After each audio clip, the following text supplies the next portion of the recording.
une serveuse travaillant le soir décide de prendre du temps libre pour s'asseoir avec un homme âgé triste qui mangeait seul une part de gâteau le jour de son anniversaire. Lorsque l'homme quitte le restaurant, elle découvre un pourboire de $50 000 qui lui est adressé, ce qui la pousse à se lancer à sa recherche. Un homme âgé entrait dans un restaurant très fréquenté à l'heure du dîner et commandait juste une part de gâteau. « Ce sera tout, monsieur ?»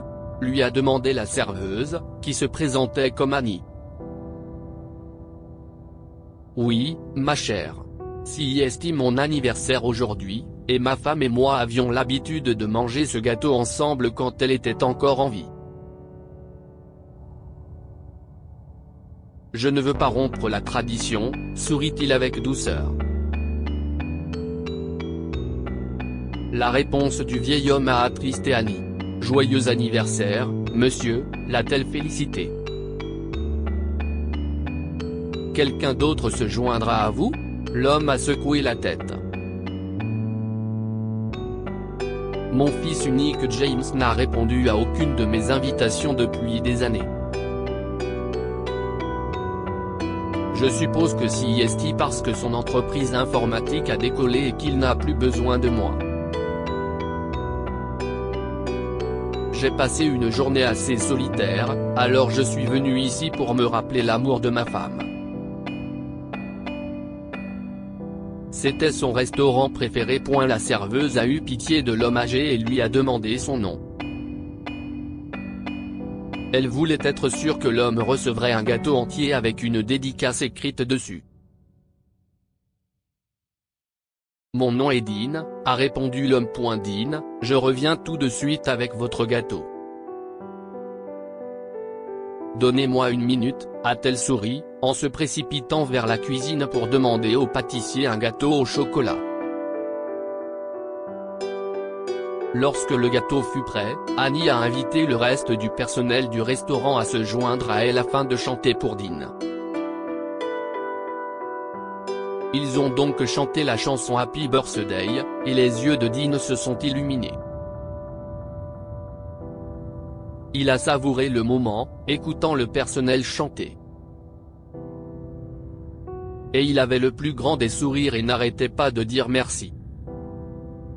« Joyeux anniversaire, Dean », a dit Annie, en plaçant le gâteau juste devant lui.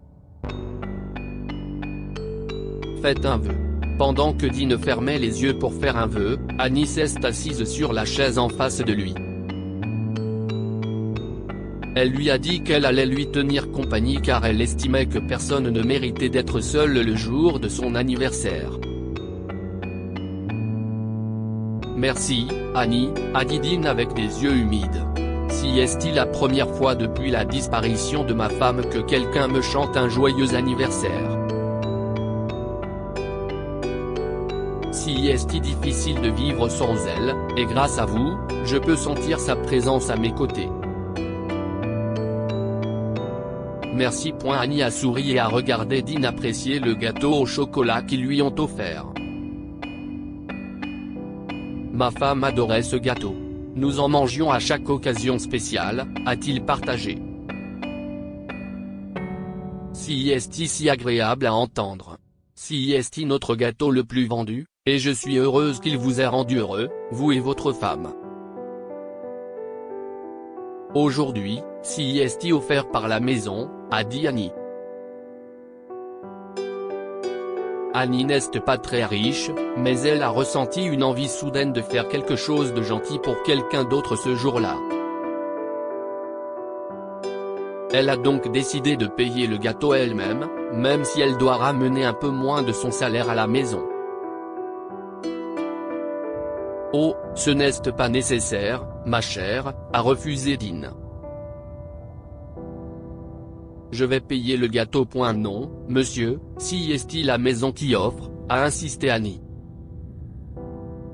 « Ne vous inquiétez pas pour ça et profitez de votre anniversaire. » Elle a souri avant de se lever pour embrasser Dean. « Je dois retourner au travail maintenant, monsieur, Mais si vous avez besoin de quelque chose, appelez-moi et je serai à votre table, lui a dit Annie. Dean a acquiescé et a pris une nouvelle bouchée de son gâteau. Lorsque Dean a terminé, il a demandé une boîte pour emporter le reste du gâteau.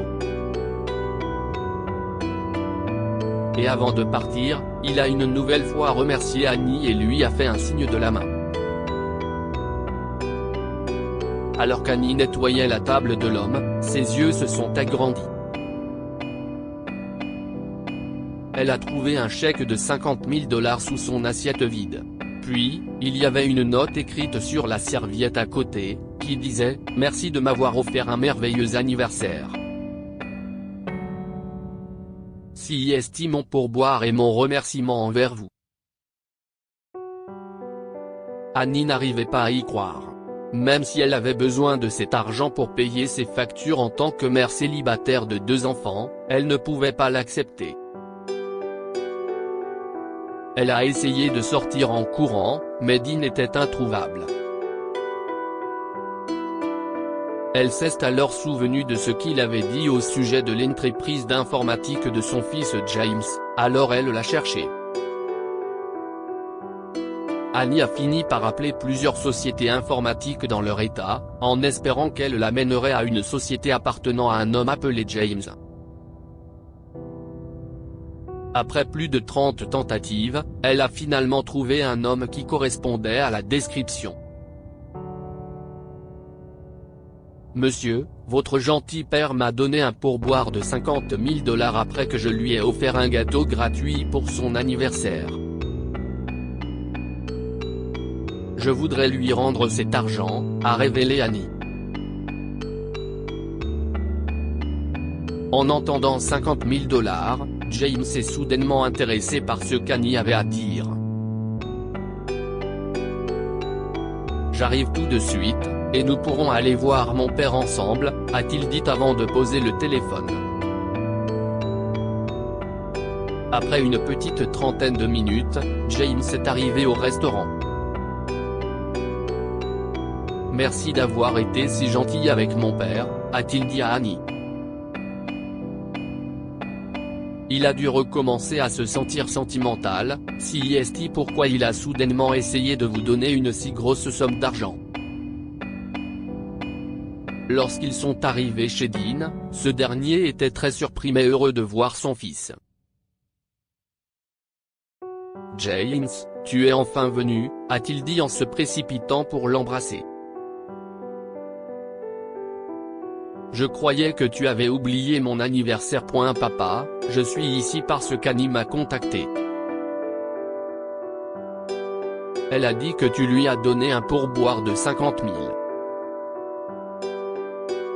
Pourquoi as-tu fait ça? Si est une bonne chose qu'elle veuille le rendre. J'aurais pu utiliser cet argent à la place. Tu ne veux pas aider ton fils? » Dean était furieux en entendant cela.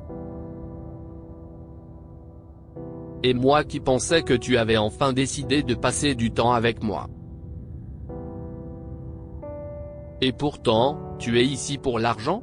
La dernière fois que je t'ai vu, je t'ai donné $1 million pour lancer ta société.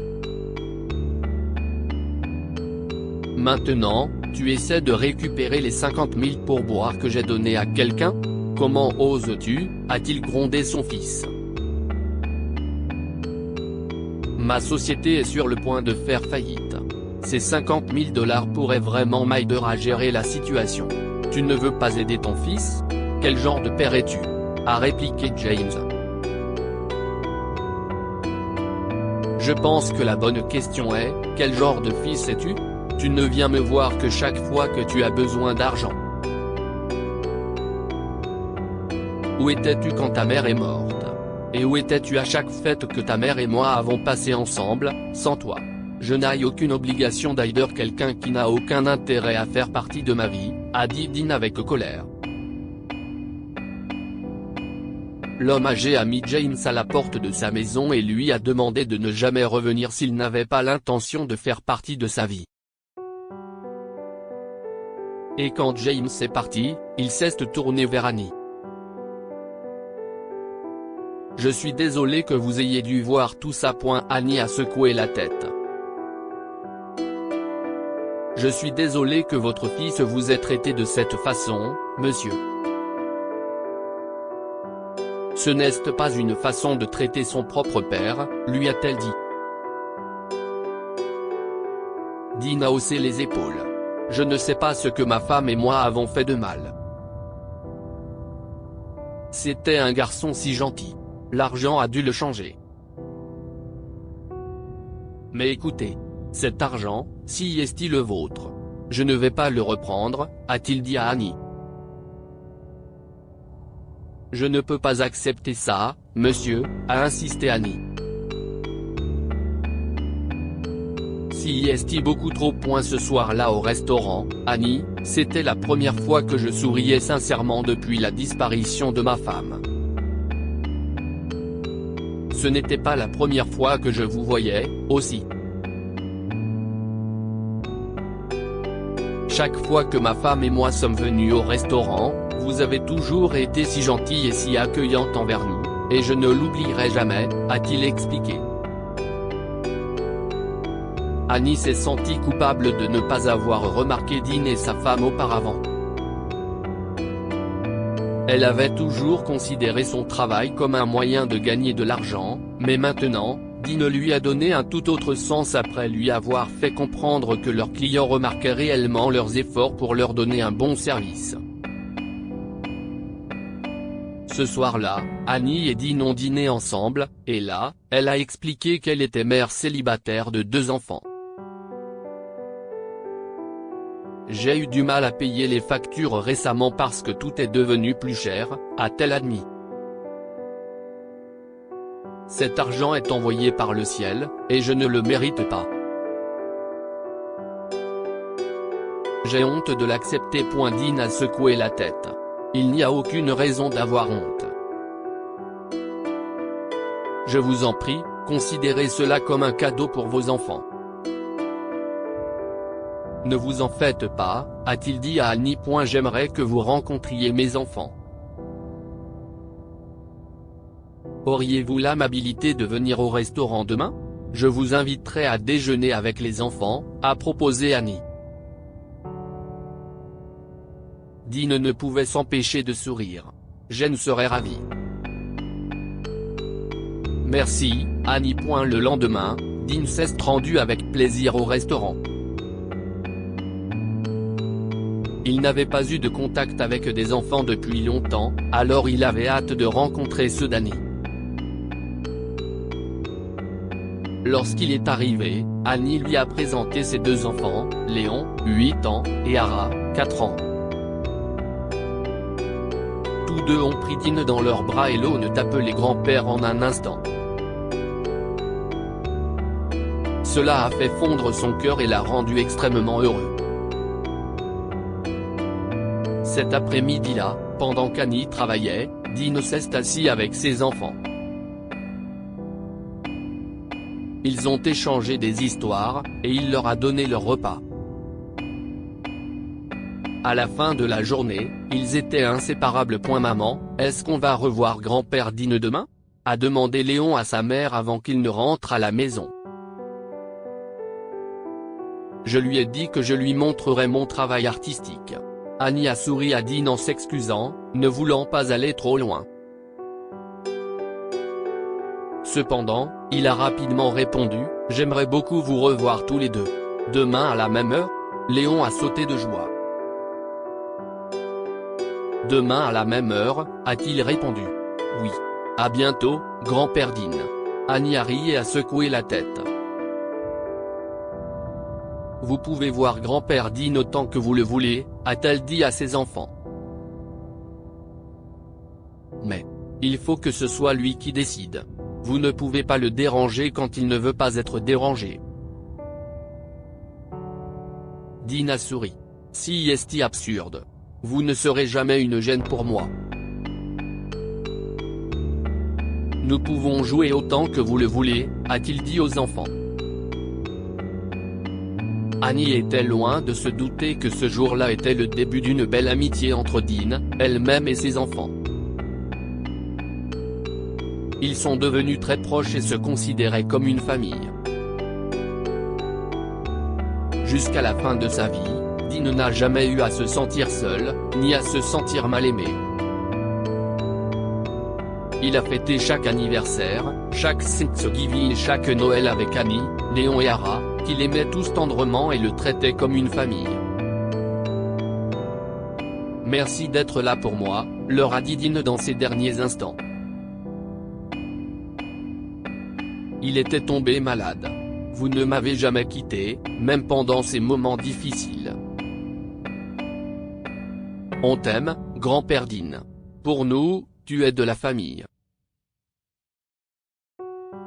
N'oublie jamais cela, a dit Léon alors que lui et Hara embrassaient leur grand-père Dean une dernière fois. Que pouvons-nous apprendre de cette histoire? Les gens reconnaissent et apprécient vos efforts lorsque vous faites bien votre travail. Annie a toujours veillé à bien faire son travail de serveuse. Elle ne s'en rendait pas compte, mais elle a laissé une empreinte sur certaines des personnes qu'elle a servies, dont Dean et sa défunte épouse. N'abusez pas de la gentillesse des gens à votre égard. James croyait que son père serait toujours là pour lui donner de l'argent quand il en aurait besoin, mais il s'est rendu compte que son père en avait assez de ses mauvais comportements. Partagez cette histoire avec vos amis. Elle pourrait égayer leur journée et les inspirer.